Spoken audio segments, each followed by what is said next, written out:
improve their knowledge. I'm saying that I am not just because in my field where I have been studying for the last 15 years, I am so strong. Some flexible electronics and energy harvesting, and these things looks like you may think that VLSI is different from what I am seeing. But VLSI is related to this. Every field of engineering is connected to one point. That is for humankind. Serving to the people, or maybe developing something for our own luxuries, or maybe for our best purpose. Suppose you invent some tablet, and that tablet has some science people, they have come up with some chemistry, or maybe some chemical compound they made, and where it will reach. Definitely it will reach to all the. Suppose as a CSE student, if you develop some app or algorithm, definitely it is going to be useful to everybody. Nobody thought that Paytm, Google Pay, PhonePe will be used by the local vendors. 10 years back, nobody thought it. Even at least for 5 years back, nobody thought of it. Whatever CSE students, whatever electronic students have used making it, will it reach to banana vendors? But nowadays it is reached to vendors. Even fish marketing people also. What is fish selling and what is our electronics, what is our image development of algorithms. You see that they are using some device, 90 bucks, your payment is done or maybe 100 rupees paid. The voice is coming from where it will come. Whatever electronic students develop some module that is coming. In that the speaker has to work. For that speaker, whatever diaphragm here make mechanical students will come up with a nice polymer materials. Chemical students will come up with what is the make of that material to withstand for long life. Okay, as an electronic student or electronic faculty, we are coming up with some characteristics things about the field. That's why we are very lucky to doing a lot of service. Don't think that because of me nothing is changing. I am not doing rocket science.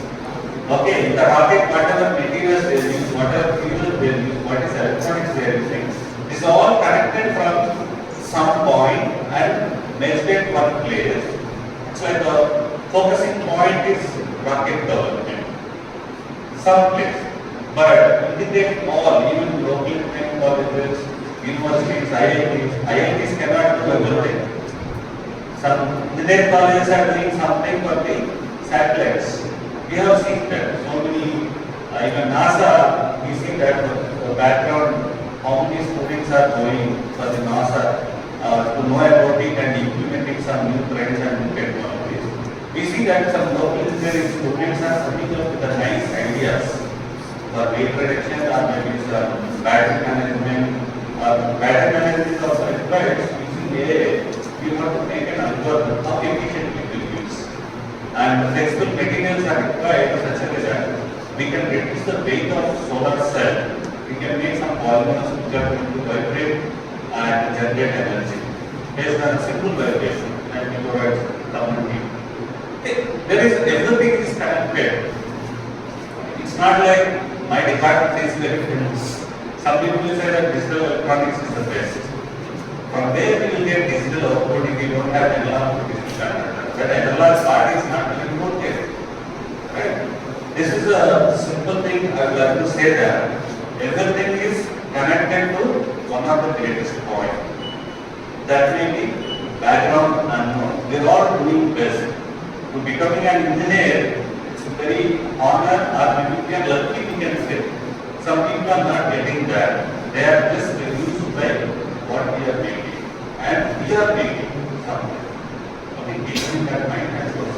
And today's our session, fabrication strategies of 1D to be hybrid nanomaterials for flexible electronics. Maybe you may thought that how it is relevant to VLSI. In VLSI, there is a FinFET transistor. So many upgrades are there, materials are coming. Okay, cell power sensors we are making. It's not like just making a microprocessor. It's all about integration of system on chip with the making about input-output devices like the sensors, actuators, and air system. Inside the chip itself, how this mobile automation is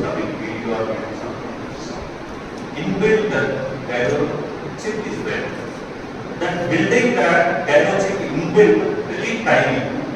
How can we use? We have this 20 materials and more accuracy we can increase. Okay.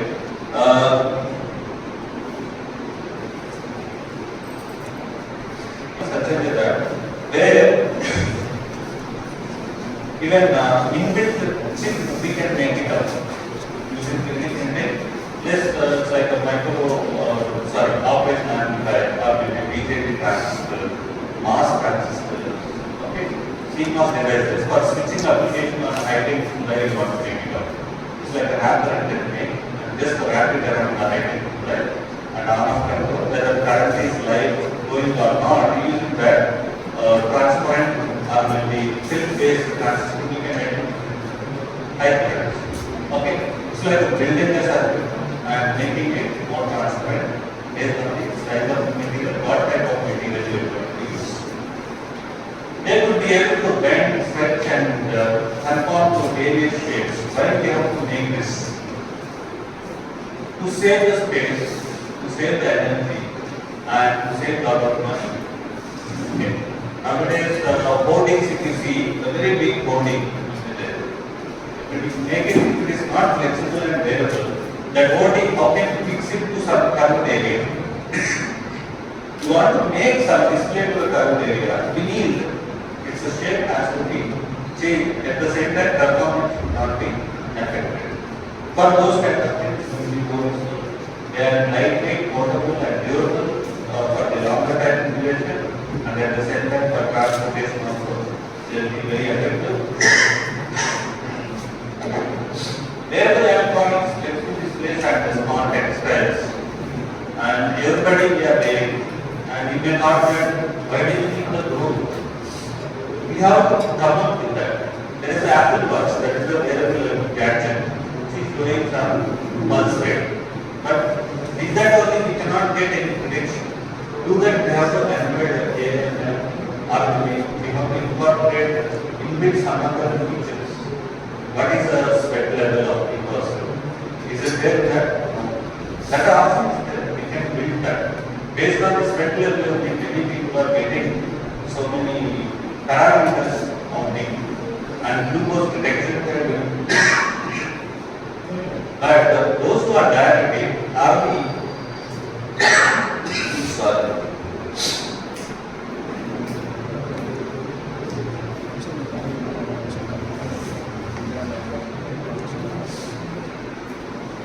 Those who are diabetic, by detection only we cannot make it out they are diabetic.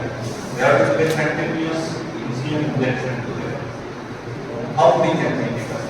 One transparent or non-transparent, single flexible patch can keep it using electric field that comes from VLSA. VLSA also is electric field, photons distribution. If you apply some voltage, the field will be generated using that field. The ions will be moving. If you can make ions to move around,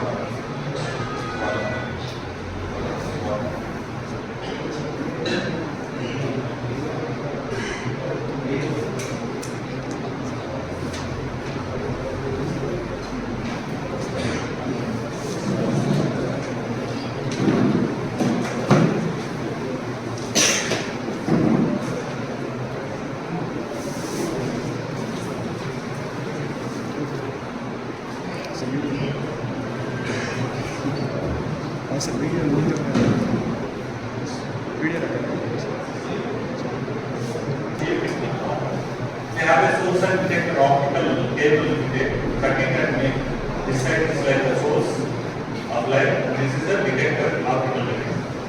In between this any particle moves automatically you can find out what is the particle size. Every particle RBC will have different size, WBC will have different 15 micrometer, RBC 5 to 7 micrometer, right? Like this, lymphocytes will have and the platelets will have around 10 to 15 micrometer size and shape will be different. Each individual particle we can identify using simple capacitor sensor. And how this capacity is made in a particular level, how small we can make. If we can make it out like a 1D, 2D structure, automatically we can increase the accuracy. That's why how we can increase the accuracy if we can get micrometers. In a macro level, accuracy will be less. In micro level, suppose accuracy and efficiency we can increase. And in nano level, high-end efficiency and high-end accuracy we can get. How can we get the high-end accuracy? Not only for the detection, even for energy generation, even for the less power consumption. Okay. Many students from USA, EC background. Okay. Then you will understand what is the FinFET. I will got of FinFET one of the latest device, and after the FinFET we have so many models. Okay.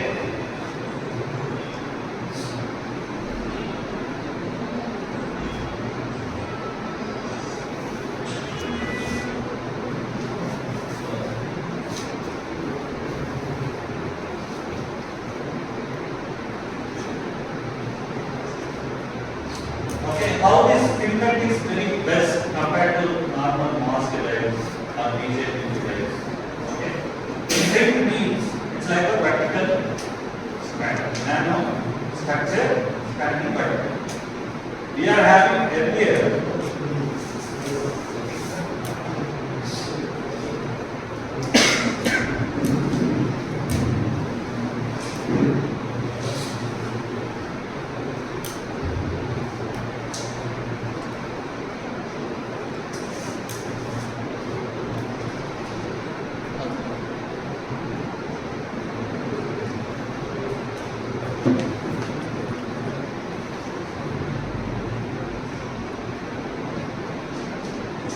this is a channel we are getting. This is a channel length, and this is the width of the channel. It's like a flat 1D layer. It's not even it's like 1D layer. You can have one time. There is no technical. This is an inversion channel. This channel I am talking about. This is the length and width of the channel. If you take this as a thing,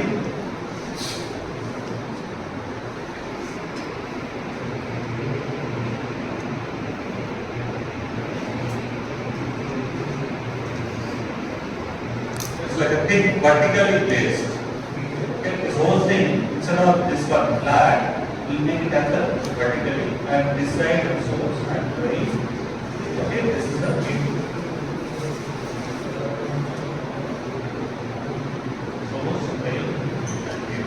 Again, source, drain, and drain. The space we can reduce, and at the same time, this thing is having this length and this height, and the back side height also. This one, the channel length I can increase by having this thin structure, very thin structure. And within this I want to make a smaller one, it's not possible. We already had up to 22 nanometer, 60 nanometer. Okay? And after 22 nanometer, we found that there is a more leakage and making that material very difficult. And at the same time, placing a dielectric, this is one of the challenging tasks. Dielectric. This became a challenging task. And how can we improve that? The surface area. If I have this less surface area, and I have a less power consumption, at the same time leakage should be less, and that has to be maintained by having this thin structure. Now this thing, if I take this as a nano structure, this width is a length, and this the other side height and the other side height. This whole thing I can consider it as this three-dimensional channel. Why this has come here? If you make the material smaller size, if you make the material cutting into small pieces, you will have a more surface area. If you have a more surface area, the functionality, the accuracy, efficiency obviously will increase. So that we have to work with 1D materials area. As the surface to volume ratio is increased, a greater amount of substance comes in contact with surrounding material. This results in better catalyst since a greater portion of the material is exposed for potential reaction. For any kind of either potential reaction means it's like applied voltage is a huge variation from multi-directional.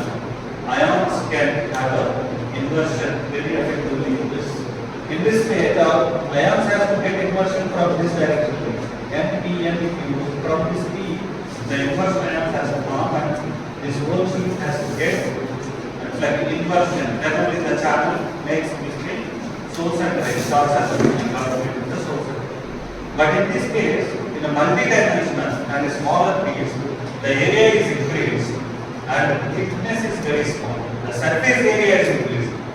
Overall the volume is the same, but surface area is increased. So that very effectively electric field applied and we can have quick at a low power, low applied voltages, and quickly we can have a shorter channel created between the source and drain shorts.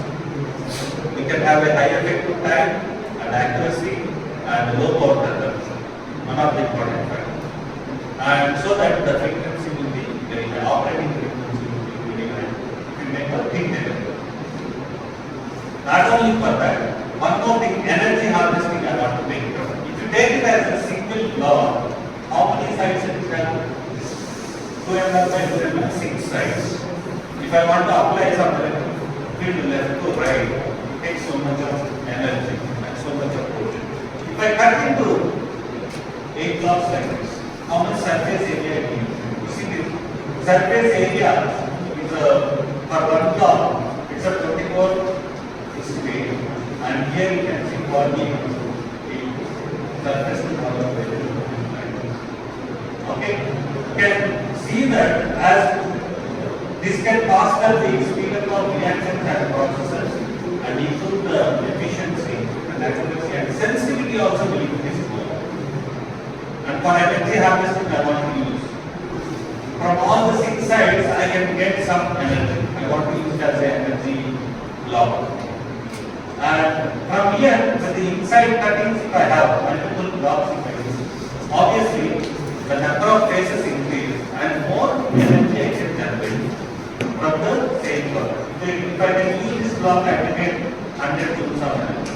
And if I use this block, definitely it's 300 or 400 joules of energy.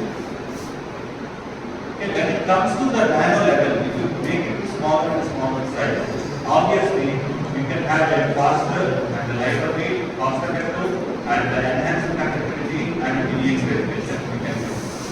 And here, developing a block 2mm by 2mm using any techniques, this is what I was taking 2mm. But if you want to make 100 micron thickness of the layer, using any of the making techniques, vapor deposition, thermal or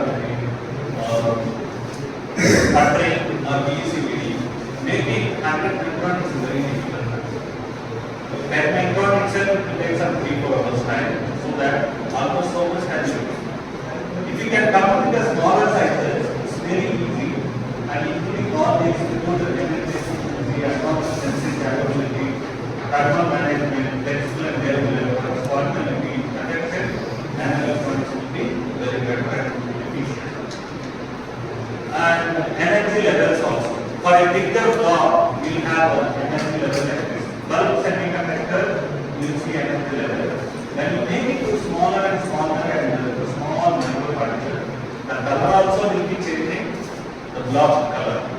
If you take the silver and in a bigger level, if you see some dark or maybe black color, if you take a silver foil, very thin layer, there you see more white color. That is a simple example. When we are making into smaller and smaller crystals, obviously the bandwidth also changes. The size of the nanoparticle decreases from left to right, and corresponding to increase in the band gap is reflected in the change in the color of the photoluminescence from the red to violet color. Okay, this color variation is also most important, such that we can identify what is its efficiency we can make it out, and how much small we made it, what is the energy band level we can get. If the energy band is small,